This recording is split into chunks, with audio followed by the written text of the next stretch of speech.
Hello' friends, আশা কৰোঁ আপোনালোক সকলো ভালে আছে। আজি এটা আপোনালোকৰ ওচৰত মই টিক্কি ৰেচিপি শ্বেয়াৰ কৰিম বুলি ভাবিছোঁ, যিটো অতি সহজতে আৰু অতি সোনকালে আচলতে বনাব পাৰি। বহুত খাবলৈ সোৱাদময় হয়। আপোনালোকে দেখিছেই মইনো কি ইনগ্ৰিডিয়েণ্ট লৈছোঁ। অতি সহজতে আচলতে বনাব পাৰি আৰু খাবলৈও সোৱাদময় হয়। আপোনালোকে চীজ, টমেট' কেটচাপ নহ'লে গ্ৰীণ চাটনিৰ লগত এনজয় কৰিব পাৰে। নহ'লে আপোনালোকে বিভিন্ন প্ৰকাৰৰ আচলতে মেয়নিজ বনাই পেলাইও এনজয় কৰিব পাৰে। এতিয়া দেখিছে নহয়, মছলাৰ ভিতৰত ঘৰতে যিখিনি মা মছলা আছে সেইখিনি দিছোঁ। অকণমান সোৱাদময় কৰিবলৈ কাৰণে চাট মছলাও দি দিছোঁ। গোটেইখিনি একেলগে মিশ্ৰণ কৰি ল'ম। মিশ্ৰণ কৰাৰ পাছত টিক্কি আকাৰত বনাই ল'ম।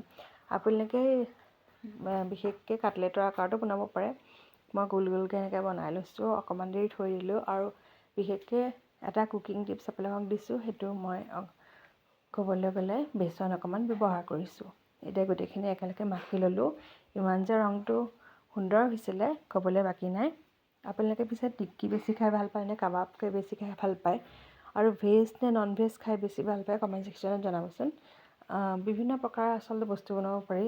আবেলি সময়ত আচলতে চটকাদাৰ কিছুমান বস্তু আচলতে খাবলৈ বহুত মন যায়। সেইকাৰণে ঘৰতে এনেকৈ আপোনালোকে প্ৰস্তুত কৰিব পাৰে। অতি সোনকালে হোৱা বস্তু আৰু চব্জিখিনিও আচলতে পেটত পৰে। চব্জিখিনি খালেও কিমান ভাল আমি সকলোৱে জানো। অকণমান ওপৰত মই বিশেষকৈ পোহাও এনেকৈ গাৰ্নিছ কৰি দিছোঁ। এতিয়া মোৰ টিক্কিকেইটা ৰেডি হৈ গৈছে। মই অকণমান দৈৰ সৈতে গাৰ্নিচিং কৰিলোঁ। কেনেকুৱা লাগিছে জনাবচোন।